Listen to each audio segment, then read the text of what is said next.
At Your Excellency's request, I applied for special leave from the Bureau in order to make an investigation in your state. My notes contain all the essential facts.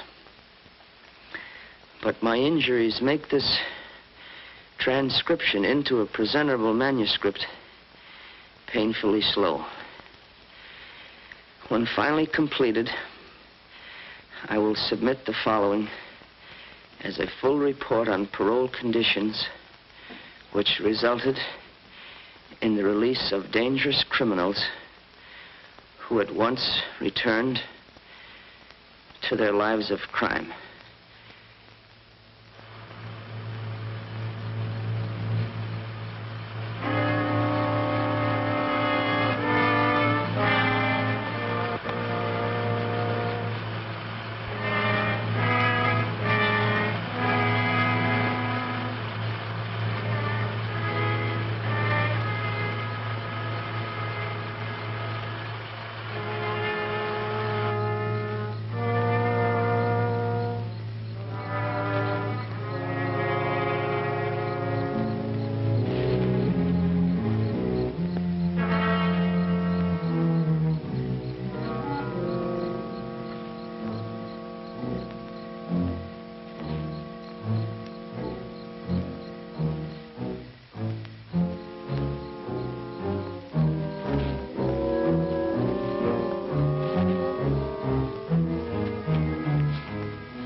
Governor Mallinson? I'm glad you got here, Mr. Hendricks.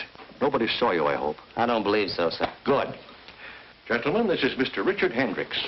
Our host, the State's Attorney General, Mr. Whitmore. It's a pleasure, sir. Glad to meet you, Mr. Hendricks. My name is Hughes. Mr. Hughes? Our Commissioner of Metropolitan Police. Won't you sit over here, Mr. Hendricks? Thank you. Let me take your hat. What can I get you? Oh, a little ginger ale, if you please. Right. You know, Hendricks, all this secrecy may seem a little ridiculous to you, but you realize, of course, your identity must not go beyond the three of us in this room. It's only fair to warn you that our two previous investigators fared rather badly. We found one of them with enough lead in him to start a pipe factory. The other simply disappeared. Well, thanks for warning me. Oh, thank you, sir. You're welcome. Well, gentlemen, I left Washington in such a hurry that I wasn't given a very complete briefing on your particular problem. But offhand, I would say the trouble is in your parole board. During the past 6 months, prisoners of such low character have been paroled. I now suspect criminal conspiracy. Well, do you appoint the parole board, Governor? Yes, I do. Well, why not replace them? You see, those appointments are made for a period of 6 years, and nobody, not even the governor himself, can remove a board member for any reason other than proven malfeasance of office. I see. That kind of ties things up, doesn't it? Well, gentlemen, I've been figuring how to go about this investigation. Oh, forgive me for pacing, Governor. I think better this way. As I say, I've been figuring how to go about this investigation, and I've come to the conclusion that I must pose as a parole violator. Oh, incidentally, does the name Richard Murdoch sound familiar to you? Richard Murdoch, he was in that payroll stick-up. His last job was the Milberg Trust Company holdup. Oh, yes, I remember now. Well, Murdoch was paroled and then quietly skipped the country. So quietly, in fact, that not even the grapevine has the information as yet. And you propose to assume the identity of Murdoch. That's right. Only I'll call myself Rick Carson, since Murdoch naturally would be using an alias. Now, as Murdoch, alias Rick Carson, I must become friendly with someone who has been through the parole mill in order to find out how his parole was engineered. Have you anyone in mind? No, but it should be someone whose parole was obviously bought. I figure that if someone pays for a parole, someone must receive the money. While you're working undercover as Richard Murdoch or Rick Carson. Carson, you'll have to avoid any contact with the police, even in an emergency.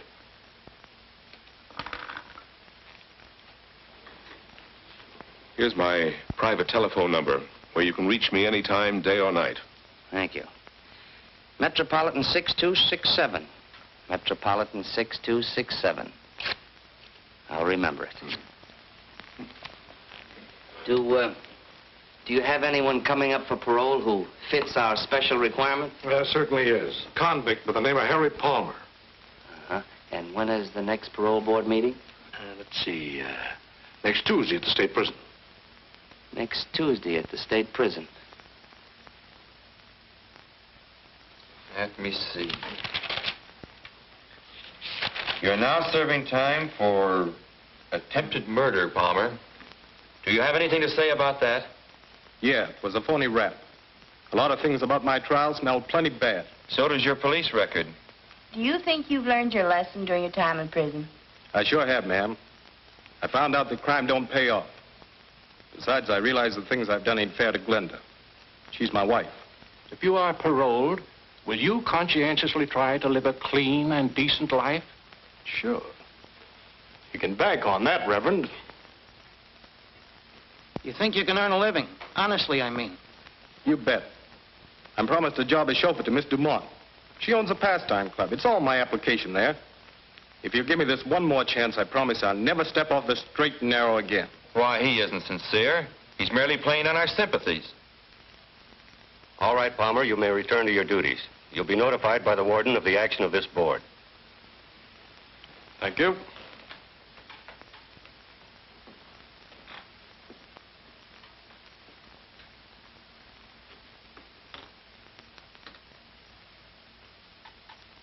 And I feel in my heart that Palmer is sincere. The poor man has never had a fair chance to rebuild his ruined life. Therefore, for the wife's sake as well as his, I favor paroling him. And what about you, Mr. Jones? It seems to me that keeping a man behind bars when he can earn a living is a needless waste of taxpayers' money. I vote for his parole. And your decision, Reverend? As you well know, I usually bend over backwards to give the misguided unfortunates a chance. But in the case of Harry Palmer, my conscience compels me to oppose his parole. And your decision, Mr. Perkins? Palmer deliberately broke the law. Not once, but many times. Freeing a man like Palmer makes a travesty of justice. I am positively against paroling him. Well, it seems we're evenly divided. 2 for and 2 against Palmer's parole. Consequently, as chairman of this board, it becomes my duty to cast the deciding vote. A decision like this must come from the heart as well as the mind. It must be tempered with humanity and understanding. I watched Palmer when he made his plea, and I'm convinced of his sincerity. In view of this, I must cast my vote with Mrs. Prescott and Mr. Jones in favor of Palmer's parole. This is an outrage, Holliday. At least a half a dozen times in the past few months you've done the same thing. I just don't understand. I'm entitled to my vote the same as you, Mr. Perkins. Now, Palmer will have served his minimum sentence on the 22nd of this month.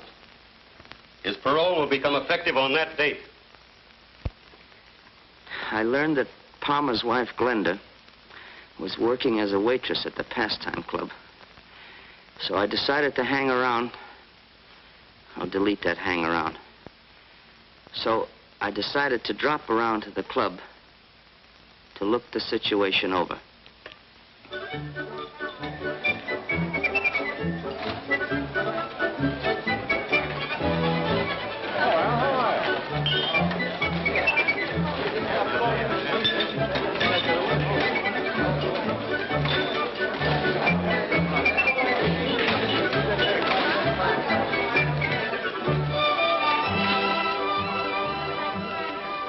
The Pastime Club proved to be a not too popular combination gin mill and cheap cafe. A hangout for a lot of undesirable characters.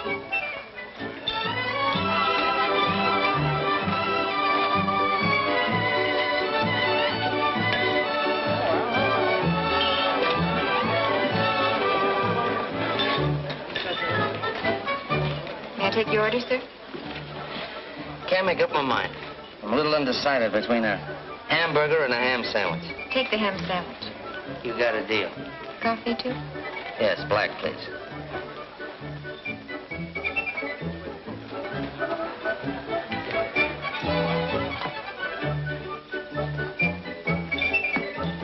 Thank you. It's quite a place you got here. Do you own it? You must be new in town. I only work here. Jojo Dumont owns the place. Oh, well, then Mr. Dumont's got a nice place here. Miss Jojo Dumont. In fact, there she is now.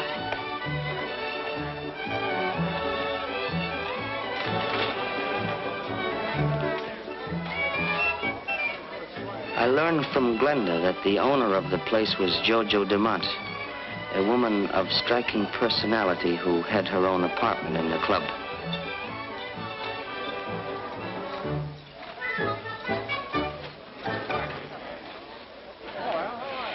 One group of hangers-on seemed to be tied in with Jojo. It wasn't difficult to find out how. They were quite bold about it. The tie-in was a lucrative sideline which Jojo operated, an illegal punchboard racket. The three salesmen were Blackie Olson, Frank Mitchell, and Kid Redmond. They sold to the cooperative customers who were always glad to make a dishonest dollar. Duke Vigili, another of Jojo's willing workers, spent most of his spare time trying to cheat a slot machine. During his working hours, he called on the less cooperative prospects. For these, he had 3 convincing arguments, 2 hard fists, and a .45 caliber revolver. The straw boss of the outfit, Charlie Newton, dignified the job by calling himself manager. He tried to appear a legitimate businessman, but the only thing legitimate about Newton was a long police and prison record. Such were evidently the pals of Harry Palmer. They didn't trust me from the very first. However, during the 2 weeks until Palmer's parole, I managed to strike up a casual acquaintance.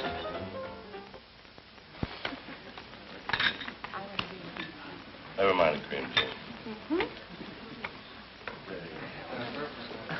Understand you've been around a little, Carson. A little, here and there. Stick around for a while? Maybe. All depends. On what?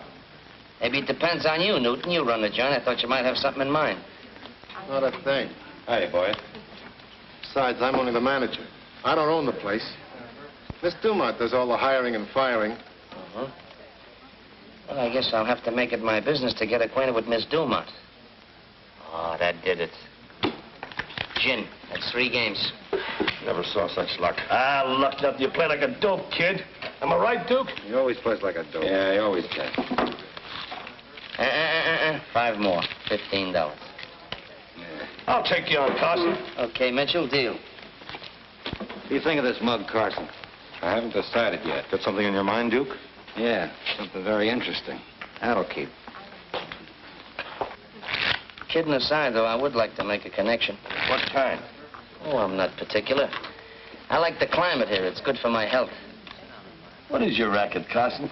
Oh, anything that pays off. Hey, Frank. Yeah. Harry Palmer's back. Come to Jojo's apartment. I'll be right there. Keep the cards warm. I'll be right back. Yeah, I'll stack the deck while you're gone. I'll bet you would.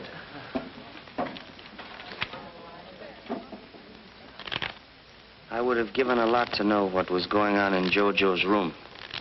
I found out later from statements of various people concerned.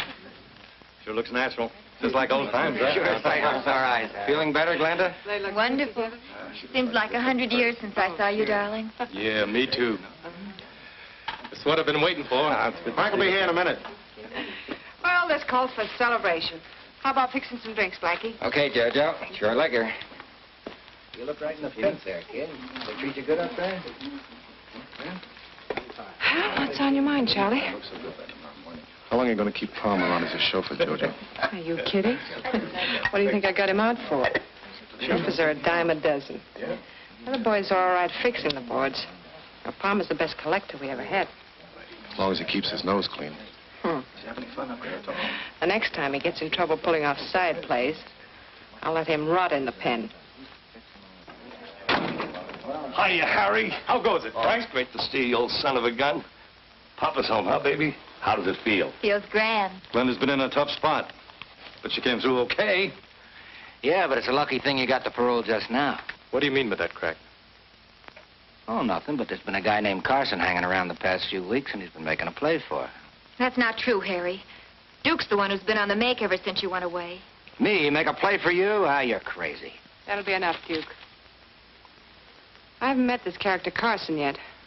But I can tell you one thing. Glenda's been absolutely on the up and up. I knew that, but thanks for telling me, Jojo. Cork pop, folks. Help yourselves. On the house. I mean on Jojo. This bourbon? Uh-huh. Thanks, Blackie. Right. Here's to you, sweetheart. Here's to us. What's Duke beefing about?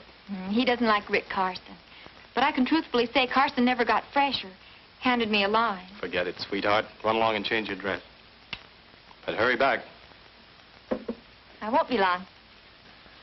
How do you feel, Harry? Pretty good. Hey, listen, Harry. I didn't mean any slur on Glenda, but... Forget it, Duke. Well, I've been keeping my mouth shut because I haven't got proof yet. But as sure as I'm standing here, that guy Carson's either a copper or a stoolie. I know every cop in the state. Well, he might be one of J. Edgar Hoover's boys. Carson's no more FBI than I am. That's all we need around here, a copper. Especially when business is just beginning to boom. He lives at the Colvin Hotel right down the street.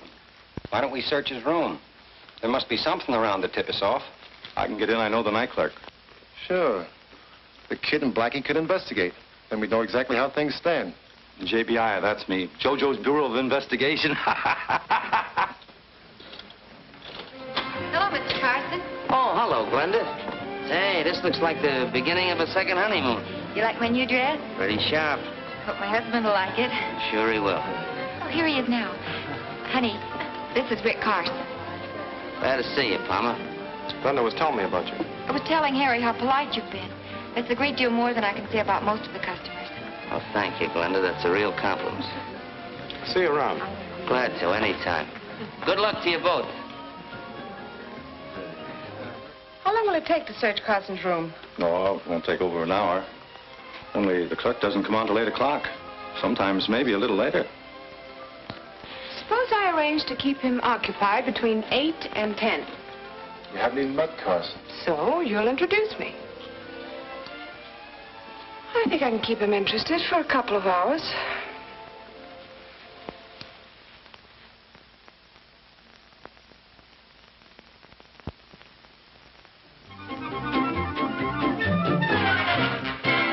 Oh, no more of those fast turns, please. Oh. This is station Turn that thing off. WXNO. The time, 20 minutes before 10 o'clock. We continue with... Oh, what time is it? I just announced it, 20 minutes to 10. I think I better be going, Jojo, before I wear out my welcome. Oh, no. It's the evening still young. Besides, I think you're swell. I think you're a wonderful guy. Really. If you think I'm swell, you ought to meet my pal Monty. There's a real guy for you. Oh, I bet he ain't half as nice as you. What's his name? Monty Cooper. Oh, yeah, you said that. It's a nice name, Monty Cooper.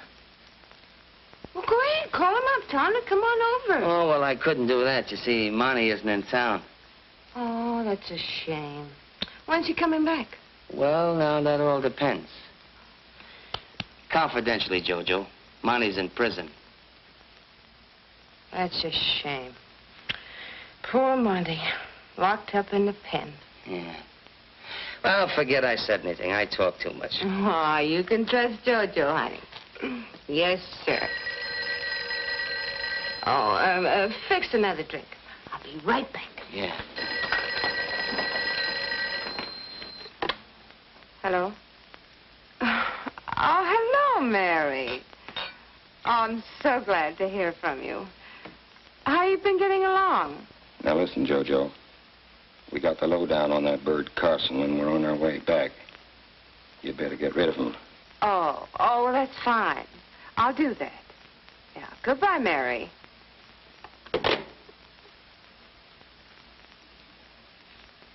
You don't have to be a G-man to know that that was Mary.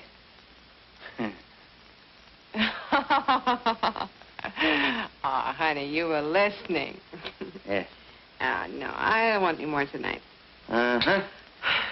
I can feel it coming. I'm about to be tossed out. You don't mind, do you? I'm beginning to get a terrific headache. I'll probably have one in the morning, too. Want an aspirin? No, thanks. Just my hat.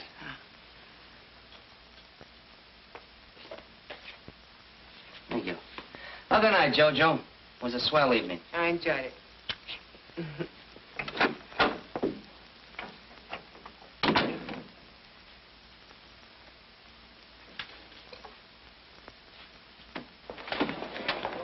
What'd you find out? Something very interesting. We got the dope on them, all right. Oh, good.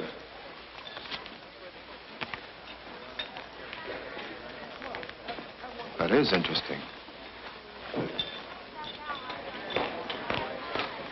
Hi, Rick. Oh, Rick. Hi. How you doing? How's everything? What's up, Duke? I don't know. Oh, hello, boys. Well, let's hear it. What's the dope on Carson? What do you think of that? His name ain't even Carson. Richard Murdoch. Age 32, date of birth 1516, Detroit, Michigan, has a dark brown. Occupation, mechanic. Yeah, it had me puzzled for a minute or two. Then it came to me. This guy Murdoch and a pal of his, a fellow named Monty something. Monty Cooper? Yeah, that's it, Monty Cooper. Well, anyway, Carson or Murdoch and his pal Cooper pulled that Millburg Trust Company holdup about a year and a half or so ago. Yeah, we found some newspaper clippings about that robbery. You had them hidden between the cushions of a chair. You hadn't figured on your JPI. Good for you. Well, I guess I was all wet about Carson being a copper or a stoolie. Why don't you give up, Duke? You're always beefing about something. Okay, but don't say I didn't warn you guys if something goes wrong. Now, get this picture. This is the Millburg Trust Company, a real old broken-down joint. There's the flight of stairs where we came up. This is the vault here, a real old-fashioned can. Well, those stairs made it a little tough because we had to back down them and we couldn't see who was coming up. Anyway, we come in here and there's all kinds of desks and places where you write out checks and so forth. There's quite a few people. Well, I heard them all over here in the corner. Keep them all together. Monty takes the cashier, forces them in over here, makes them open the vault. We open this little old-fashioned can, and what do you think we get? 50 G's. We back out of the joint and make for the car. 50 G's? Split two ways? Not bad. You see, Monty and I don't go in for big mobs. Hey, maybe you saw Monty up there. He was doing a heavy stretch. Yeah, I saw him almost every day. Talked to him a couple of times. But he didn't get overly friendly with anyone. Yeah, that's Monty, all right. Well, Harry, I'll tell you. I got another big job on tap. But I gotta get Monty out of prison before I can pull it off. That's tough to do unless you know the ropes. Besides, it takes $2 grand. How do you know? I just know. Harry, I figure naturally you just getting out, you could kind of tell me how your parole was engineered. Now, I'm willing to cut you in for a third, and I'll pay all expenses. Yeah, I don't know. What's the matter? Ain't my dough as good as the next guy's? Oh, it ain't that, Rick. Look, I'll let you in on a little secret. Maybe you noticed the boys got kind of friendly the last couple of days. So?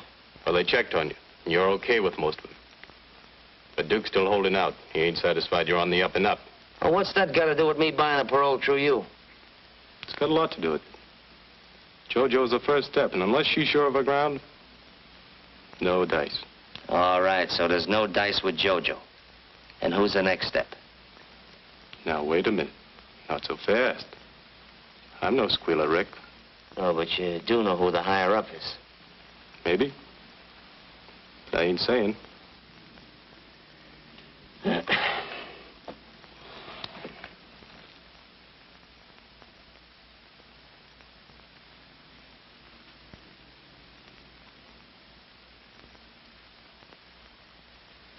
Harry, let me ask you another question. Who put up the money for your parole? Why, JoJo put it up. Because the deal is I'm to pay her back. Oh, so she didn't put it up. She just advanced it to you. Yeah, that's right, but... Well, why cut in JoJo when you can easily go around her and pick up a couple of G's for yourself? All right, later on, if you want to cut her in, that's your business. You might have something there, Rick. At least it's worth it. Glenda's home. Don't say anything to Glenda. Hello, darling. Hi, baby. I'm tired. We had such a busy day at the club. Oh, Rick, you're not leaving. Yeah, I think I better be going. Why don't you stay for dinner? Won't be very fancy, but you're welcome. Yeah, why not, Rick? Maybe some other time. You run along and get some dinner started, honey. I'll come in and help you in a minute, huh? Okay. Sorry you won't stay, Rick.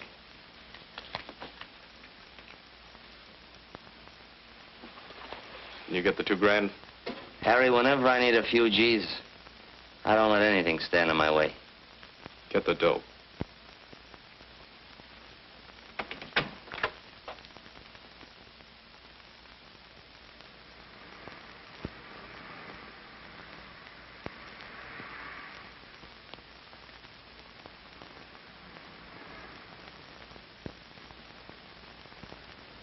I called the commissioner and told him I was all set to buy a parole for a pal of mine named Monty Cooper, but I had to have $2,000.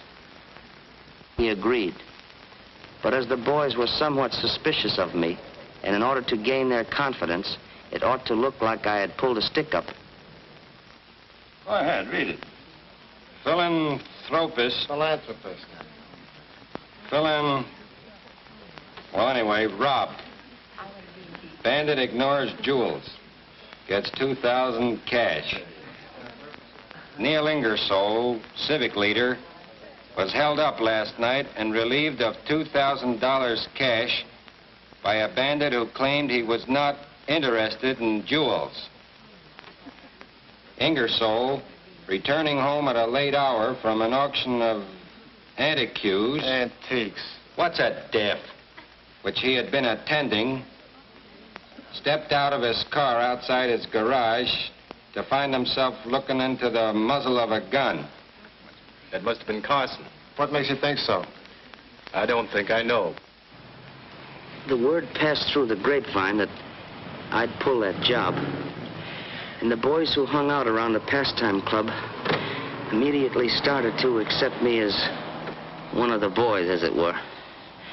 Well, I turned over $500 to Palmer and went with him to make the contact for Cooper's parole.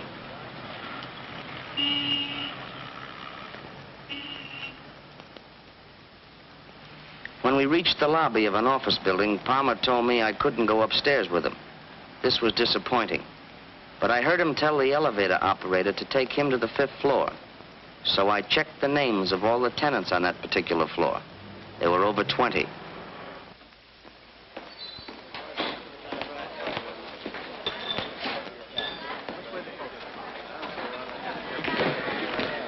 Is Miss Dumont in her quarters? Yeah. The jerk.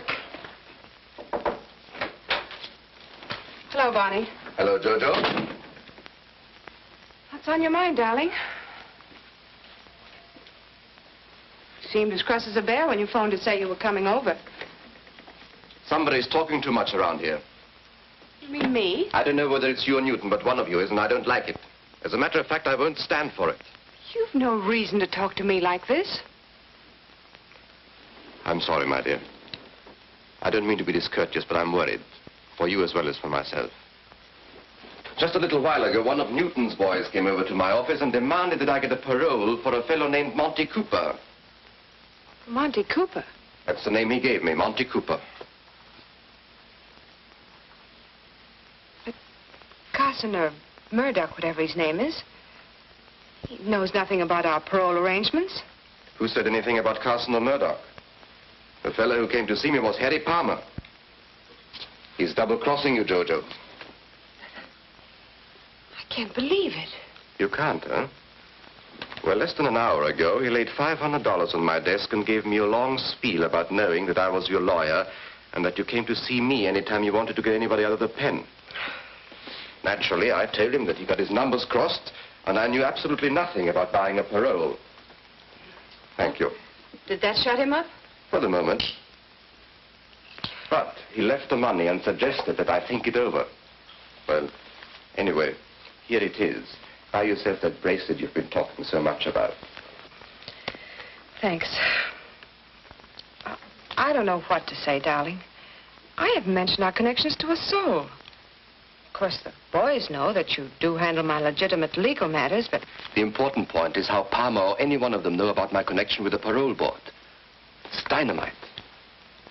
If one of them should talk out of term, there's no telling what might happen. You need to tell me.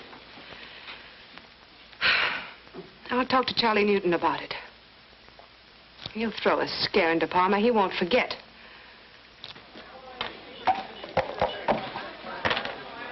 4 aces and 2. Harry Palmer just pulled a double cross on JoJo. Yeah? What'd he do? That's my business. JoJo says she doesn't want any rough stuff. But I'm running the boys, not JoJo. Yeah, but JoJo just got Harry out. So what? You're just as good a collector as Harry ever was. Huh. I should say I am. You name it. We'll do it. Okay. Tell you what we'll do. I'll call Harry on the phone, tell him to call me back from the corner drugstore. When he rings up here, I'll tell him to skip it, that I changed my mind. Now, when he's walking back to his house,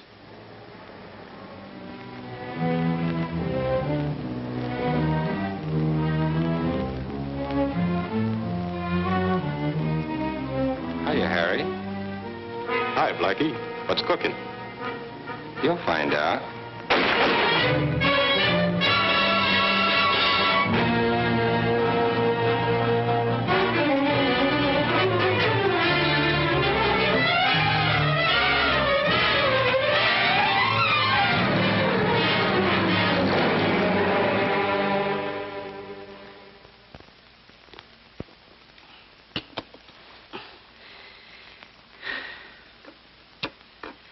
The killing of Palmer completely upset my plans, as I had now lost my only link to tie in JoJo with the higher-ups in the parole conspiracy. Well, how's the leg today? Oh, much better, thank you. Look. Take it easy. Okay. I'm a coffee lover. Oh, I see. Well, I'll come back for that later. All right, fine. Hunting around for... Now, delete that hunting around. Make it fumbling about for a new lead. I looked up the grief-stricken and embittered Glenda, pretending to her that I wanted to avenge her husband's murder, which had cost me $500.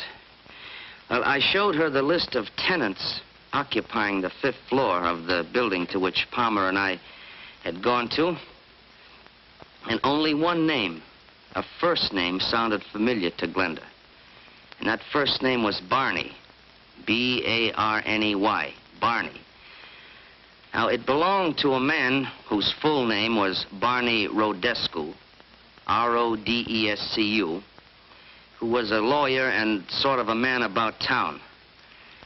Well, I decided to find out if he was the contact between the crook on the parole board and JoJo Dumont. You know, in a way, Palmer getting bumped off like that kind of put me in a spot. How come? Well, we had a little deal together. You see, I figure if Palmer just getting parole like that, he'd know the ropes. Remember me telling you about a pal of mine, Monty Cooper? I wasn't as tight as I seemed that night, you know. Yeah, I didn't think you were. You say Palmer was trying to help you get a parole for Cooper? Well, I didn't exactly say that, but that's the general idea. Go ahead, I can listen while I'm typing. Of course, you know I had to pull a little job to get the money for Monty's parole. You mean the Ingersoll robbery? I don't know anybody named Ingersoll. No, but the point is, JoJo, I'd like to get Monty out of the prison as fast as I can. You know, you should have come to me in the first place, Rick. You? Mm-hmm. I'm serious. I like to help my friends. Besides, I have a lot of influence in the right places. Mm-hmm. Of course, we'll need cash. Yeah, I know. $2,000. Palmer told me. Did you give Palmer any money? Yeah. Yeah, I gave him $500. And for you, here's another 1,000. Thanks. I like to have a receipt. Oh, sure.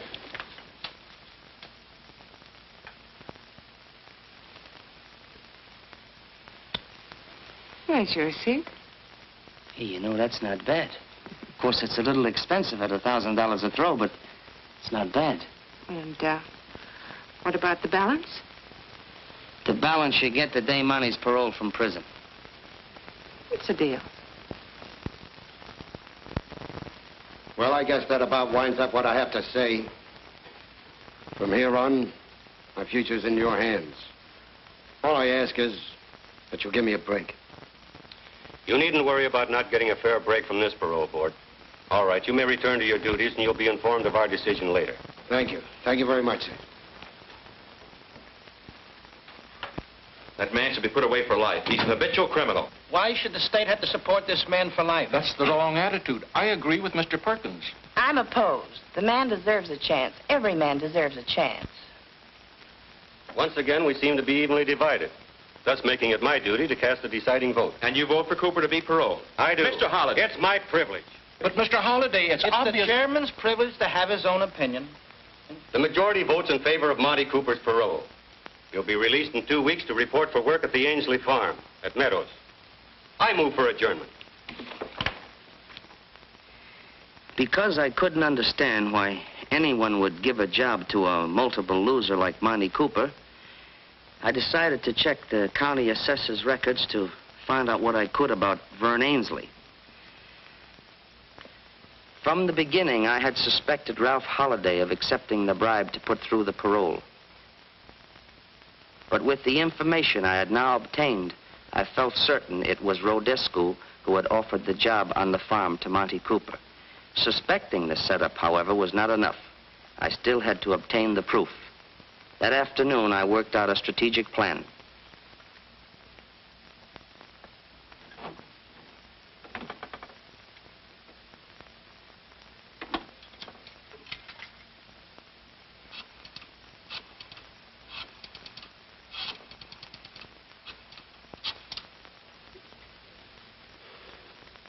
Hello. Commissioner. Commissioner, this is Hendricks. That's right. Hmm? Well, yes, naturally, Commissioner, I'm going out to the Ainsley farm. Oh, incidentally, I told the boys at the pastime club that I would meet Cooper out at the farm. But, Commissioner, there's just one thing, and I hope you won't let me down on this.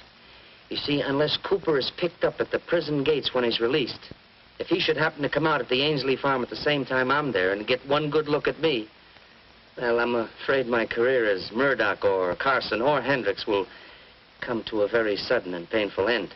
Oh, you have nothing to worry about on that score, Hendricks. I've already notified 4 states of Cooper's impending parole. They'll be right there to arrest him the minute he steps foot outside the prison gates. Fine, Commissioner. I'll call you tomorrow afternoon. I think by that time I should have this whole setup in the bag. Yes, sir. Goodbye.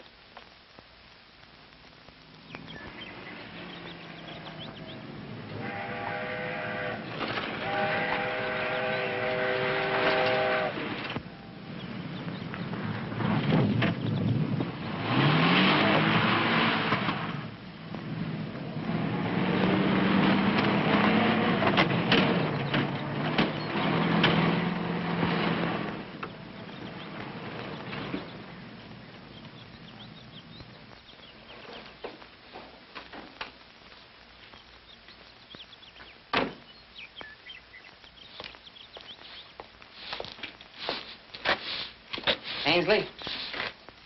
Hey! You Ainsley? What do you want? Looking for Monty Cooper. Who?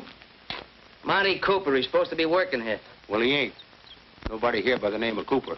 Now, look, Ainsley, I happen to know that Monty Cooper was paroled to work on this farm.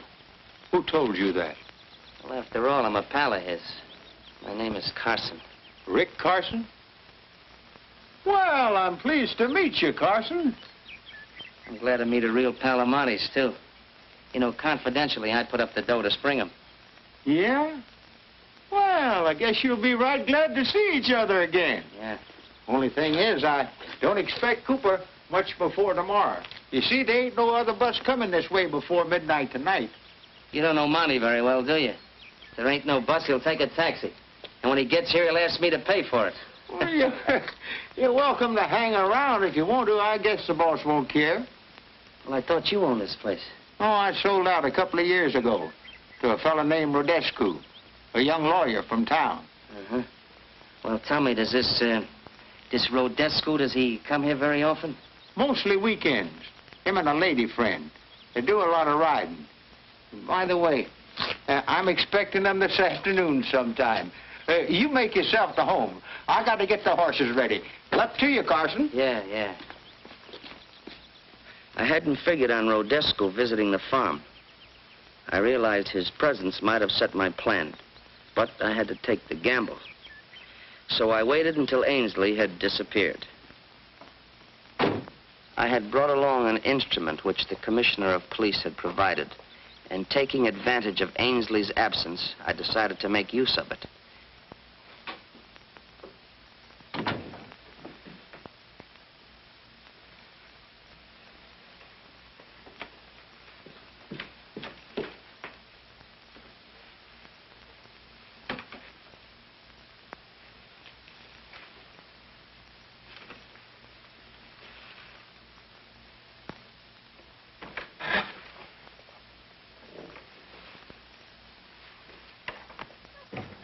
I quickly ascertained that no one else was near. I fixed in my mind the details of the room and then found a suitable place in which to conceal the precious instrument.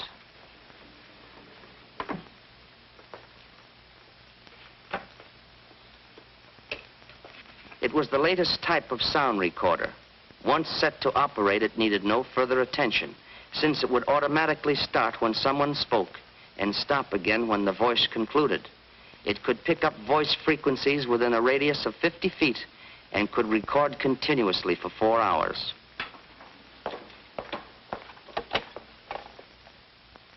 Hello, get me Metropolitan 44244.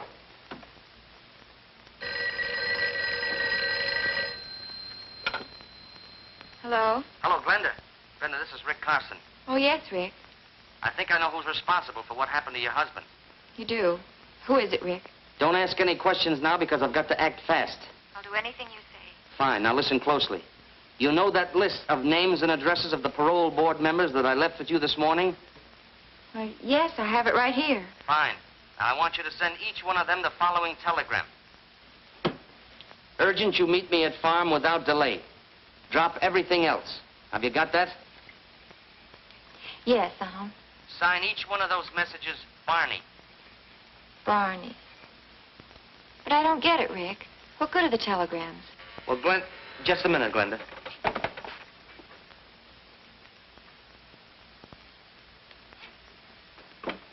Okay, Glenda. What do you expect to accomplish by doing this, Rick? Look, I can't explain now, but there's just one more thing. When you phone that telegram into Western Union, tell them you're Miss Bruce. She's Rodescu's secretary. I understand. Fine. Now, don't lose any time. When I get back to town, I'll come over and explain everything. Yeah. Goodbye.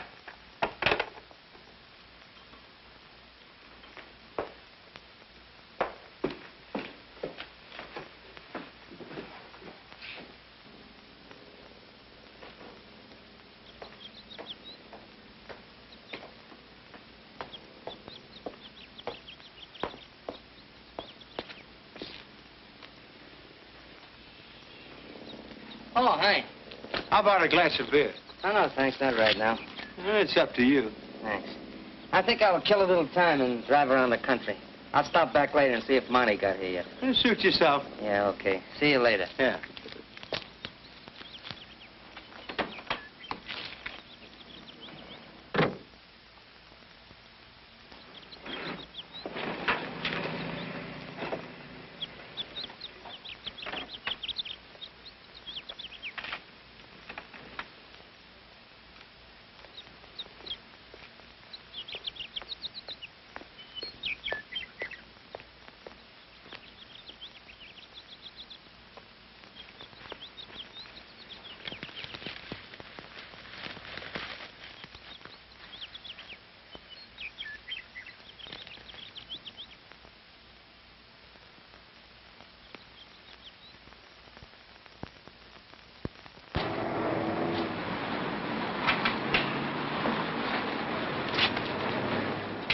So long, Cooper.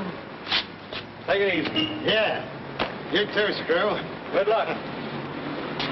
Hey, Cooper. We've been waiting for you. Yeah, what for? We want to take you along with us. Who are you and what do you want with me? We're pals of Murdoch. Oh, that's different. Sure, we're taking you to see him. Oh, no, not me, boys. I'm slated to report to a place called Ainsley's Farm in Meadows. And I gotta go there before I do anything. Well, that's just where we're going. Murdoch's waiting for you there right now. Yes? And he's mighty anxious to see you. Well, I'm mighty anxious to see him. Where's your car? Over there. Okay, let's go.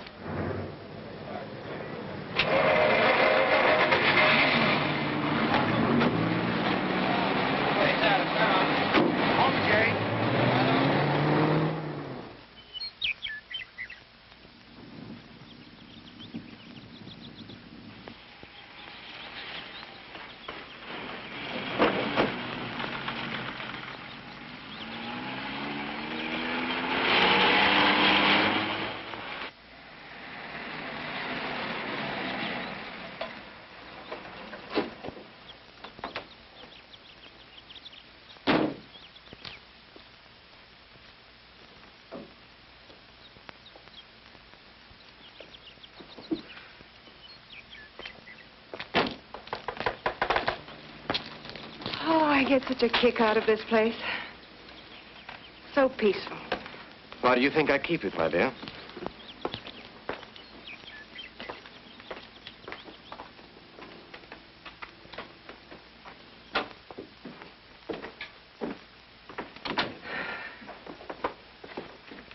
Oh, Frank, put Miss Dumont's luggage in her room and leave mine in here. Right. I'll take it. Thank you.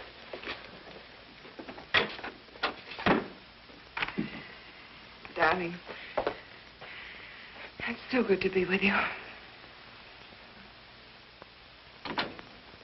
Everything's okay. Oh, thank you, Frank. Olive complains that he'll have some beer on ice. Feel like something to eat? No, thanks. Just a cup of coffee a little later. How about a canter over the countryside? Oh, let's relax for a little while. Later, maybe, huh?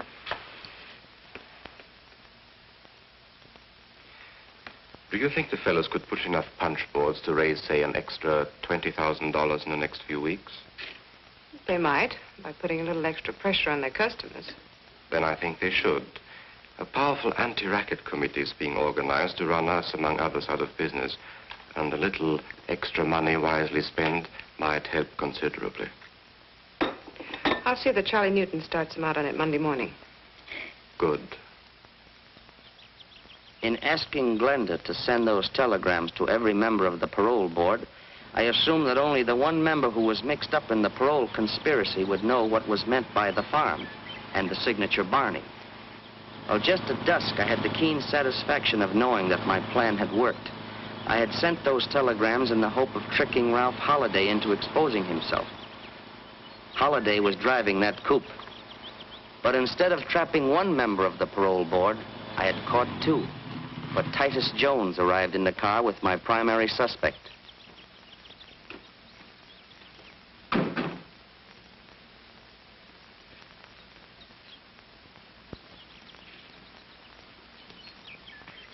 I wonder who that can be. Probably one of your eager beaver clients. If it is, I'll throw him out. Excuse me, my dear. I'll make this short and sweet. Come in. Well, this is a surprise. Hello, Ralph. Hello, Titus. Well, you gentlemen are quite a ways from home, aren't you? You're not joking. Holiday burned up the road getting here. Oh, I'm sorry. We didn't know. Oh, that's quite all right. Allow me, my dear. Ralph Halliday and Titus Jones. Miss Dumont, my fiancée. How do you do? You're on the parole board. I've heard Barney speak of you. Yes, we are, Miss Dumont. Parole board, Well, yes. sit down, gentlemen. Sit down. Make yourselves comfortable. What brings you out here in such a hurry? Why, we came in answer to your telegram. My telegram? I didn't wire you. What's that? You most certainly did. What does it say? Urgent, meet me at farm without delay. Drop everything else. Signed, Barney. Somebody must have got onto our parole board deal. We better clear out. Hold on. Hold on. There's no use running off half-cocked. You better do a little checking first. I wish you would. How can you? And make it snappy. Hello, operator. Give me Ridgeway 84428. If my secretary is at home, we ought to be able to find out pretty quick. But it's Saturday. She probably has a date. Hello?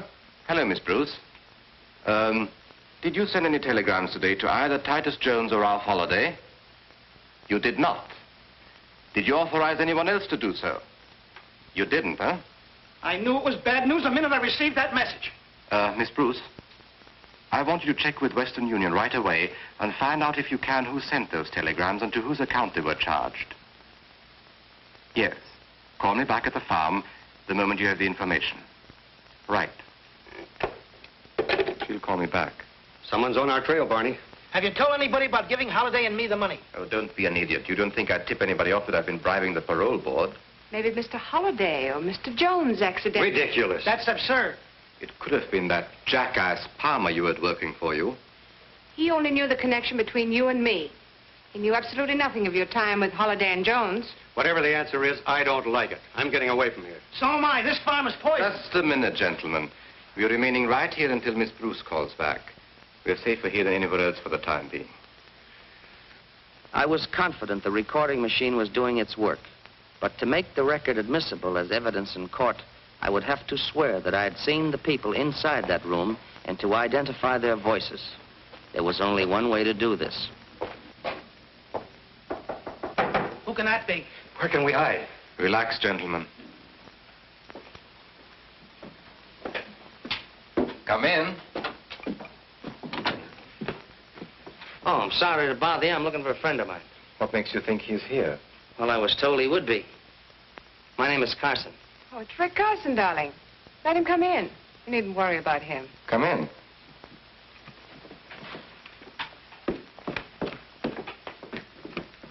Hi, Miss Dumont. Hello, Rick. So you're Rick Carson, or Richard Murdoch, hmm? That's right. But I don't think I've had the pleasure. Who's the friend for whom you're looking? Name is Monty Cooper. I was told he was to be paroled today to work on this farm. This is Mr. Barney Rodescu. Mr. Rodescu? Pleasure, sir. Mr. Holliday? Mr. Holliday? Hello. Mr. Jones. Mr. Jones. How do you do? Tell me, Carson, how did you get here? I didn't hear you drive up. Oh, but I didn't drive up. I parked my car down the road. Why? Well, I don't like lengthy explanations, but... You can speak freely, Rick. Well, you see, folks, I'm not exactly on speaking terms with the law, and when I saw a couple of cars parked outside, especially with my friend Monty being wanted in other states, I figured... Okay. I guess you're all right, Carson. There's some coffee over there if you want any. Help yourself. Thank you.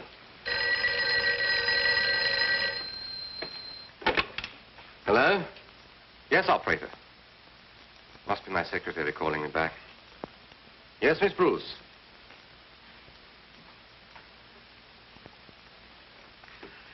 Now, wait a minute. Wait a minute. Let me get that. The telegram was sent to Mr. Holliday, Mrs. Prescott, Titus Jones, the Reverend Adams, and Donald Perkins. It's the entire parole board. This is awful. Isn't good. And just a minute. Telegrams were charged to my account and purportedly telephoned in by Miss Bruce. But when she checked and raised Cain with Western Union, they traced a call back to... What was that number again? Metropolitan 44244. Did you find out whose telephone number that was? You couldn't, huh? Well, keep on checking, Miss Bruce. I know that number. You do? Metropolitan 44244. That's Glenda Palmer's number. A dirty little double-crosser. What does she think she's trying to pull? Something mighty dangerous for all of us, if you ask me. What was that number at your club again? Ellsworth, 36097. What are you calling there for? Get me Ellsworth 36097, please. What are you going to do? You'll see. Hello? Is Newton there? Let me speak to him. Hello. Hello, Dr. Newton. This is Dr. Rodescu. I want you to call on Glenda Palmer. Please, Barney, let's not get in deeper than we are. I want you to give her the same treatment that you gave her husband. Yes, it is a matter of life and death. Thank you, Dr. Newton. Killing Glenda isn't going to help. I'll get rid of her or anybody else who double-crosses me. Yes, that's right. Those states were notified in plenty of time to pick up Cooper on his release from prison. Yet the extradition papers arrived too late to arrest him. Any report on Cooper yet, Captain? Hold it a minute. He was picked up by 3 men who took him away in a car. After that, there's no report. Well, Cooper must be someplace. We've got to prevent him from reaching the Ainsley farm. Go ahead. I don't like this setup. No trace of Cooper, not a word from Hendricks. He should have contacted us long before this. He seems certain he could wind up this investigation sometime this afternoon. Well, if we don't hear from Hendricks pretty quick now, I suggest contacting that Palmer girl. I don't want that boy to be number 3 on our list of casualties. That's right.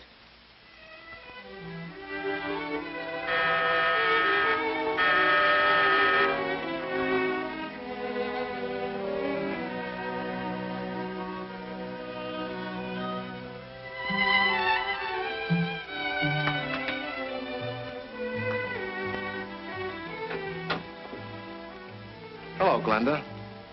Oh, hello. I was expecting somebody else.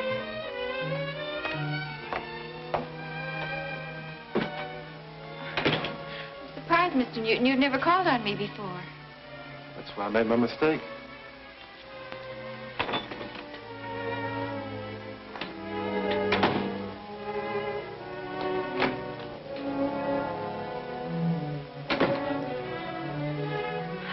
can't invite you to stay.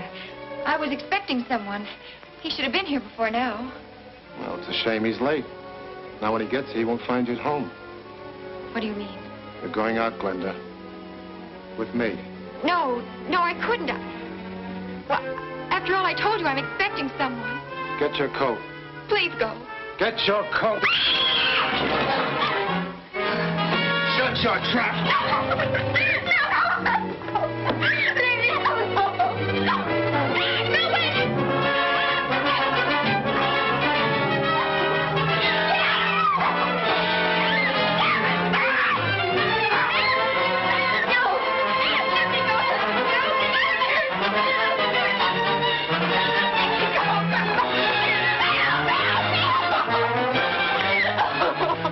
Listen to me. You shut up or so help me, I'll kill you right here on his back.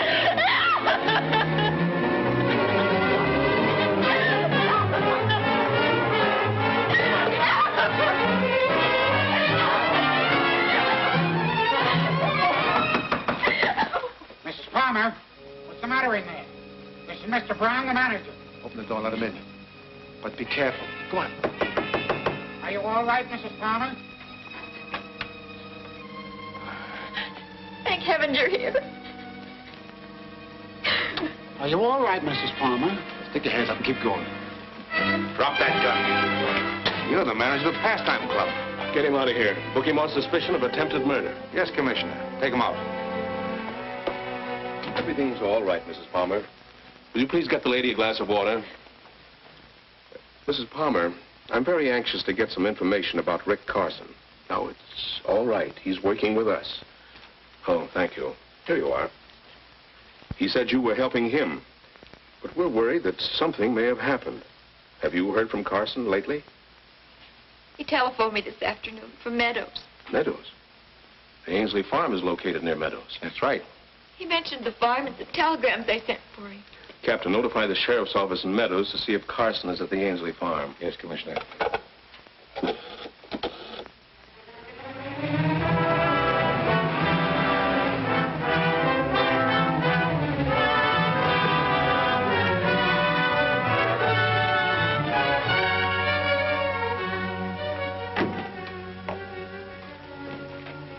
Jojo's here.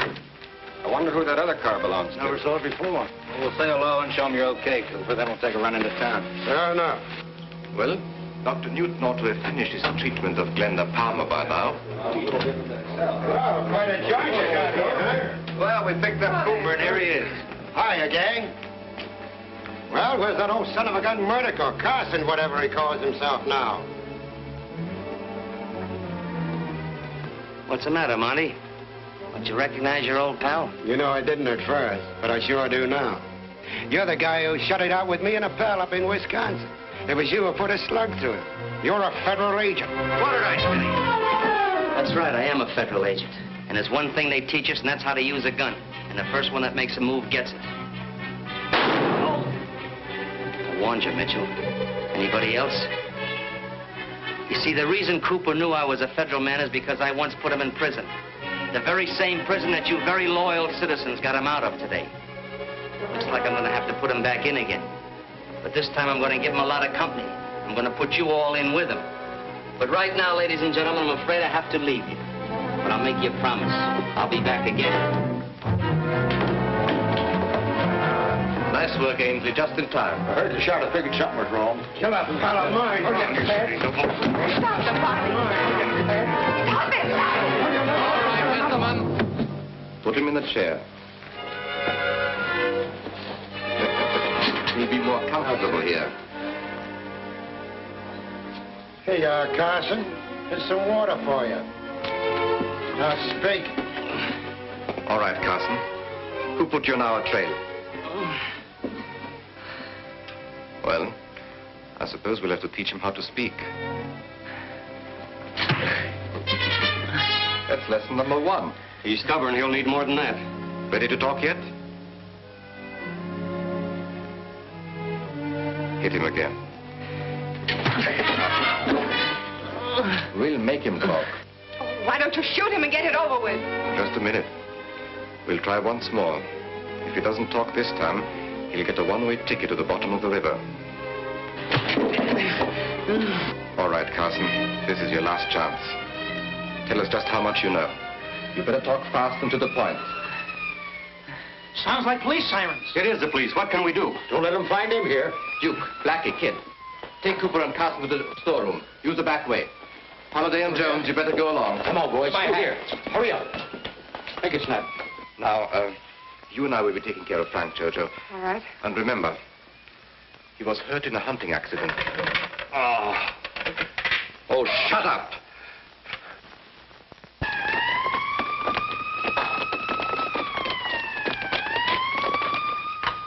Come on, fellas. All right, where do we go? In that room. Make it snappy, boys. Come on. No time to lose. Right in here.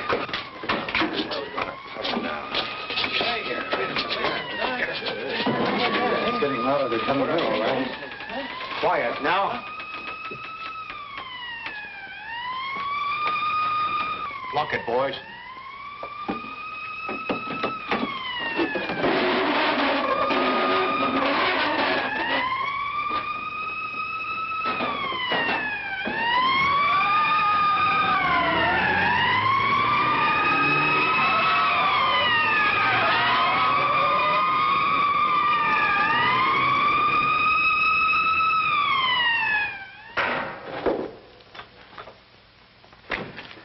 All of you and Al go with me.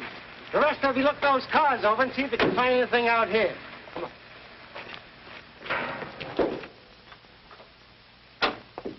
You'll soon feel better, old man.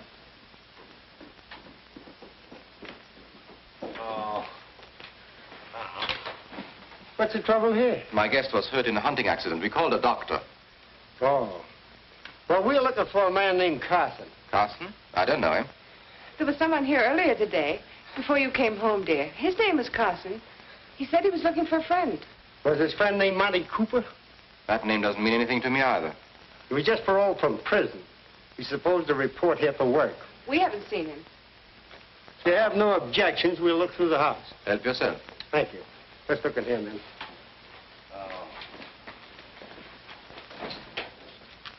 Jim, you go up there.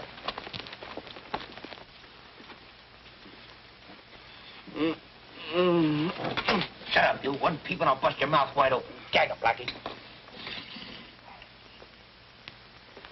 Thanks for your cooperation. I hope the doctor gets here soon. Good night. Good night.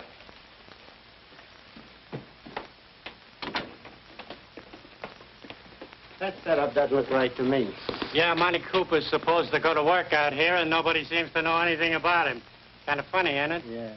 Keep him in there. We'll go around and see what the rest of the boys are doing.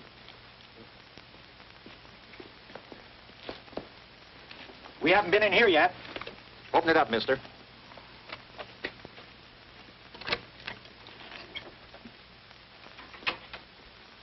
All right, boys, look it over. Kind of stuffy in here.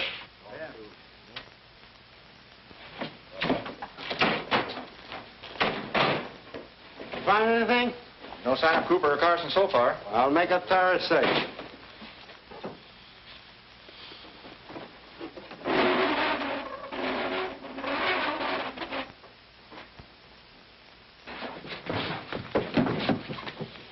See, I told you there ain't nothing in here. That just about winds it up. Well, if Cooper shows up, I'll be glad to let you know. Okay, let's go, men.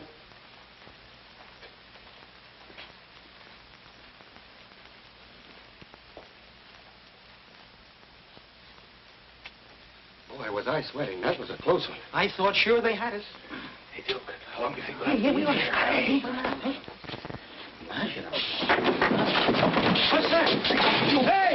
What's the room back there? I see a light in there now. Grab that man. Clear this stuff out, then. Take that cabinet away. In here. You stupid fool! Where's your brain? Shut up or I'll put a slug through you, too. I'd like to do that myself. I didn't like their kisses when I saw them on a parole board. Here they are, Sarge. Good. Mike, take the gas gun. Bob, you take this. Pick up those people in the house. Okay, Sarge. All right, you fellas in there. Come out with your hands up. You want us cover, you'll have to come in and get us. Now listen to me. If you don't come out, we're going to give you a dose of gas. You've got just 30 seconds to make up your mind. Let's give up, boys. We can't beat them. Please, please don't fight. They got gas, and I've got sinus trouble. Oh! That'll cure it. They're too many for us, Virgilli. Yeah, why get ourselves killed? What's the matter with you guys? You all yellow? No, but we're not all fools either. Come out one at a time with your hands up. I'll count to 5. If you aren't out by then, we'll open up on you. 1, 2, 3, 4. All right, you get going. Come on, Get going, get going. Move along, come on. Come on, step on it there. Come on, move along, move along. Keep those hands up. Let's see if there's anyone else in there. Right. Mr. Hendricks? Who shot you? Duke Virgilli. We better call an ambulance. He's badly hurt. Yeah. Will you give me a hand here? I can't make it. Sure.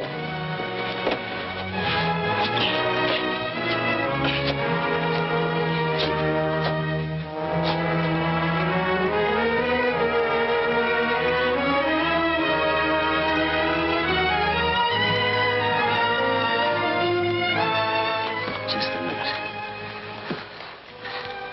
Well, Duke, I told you I'd see you again. And the next time I see you, you're gonna be a very old man.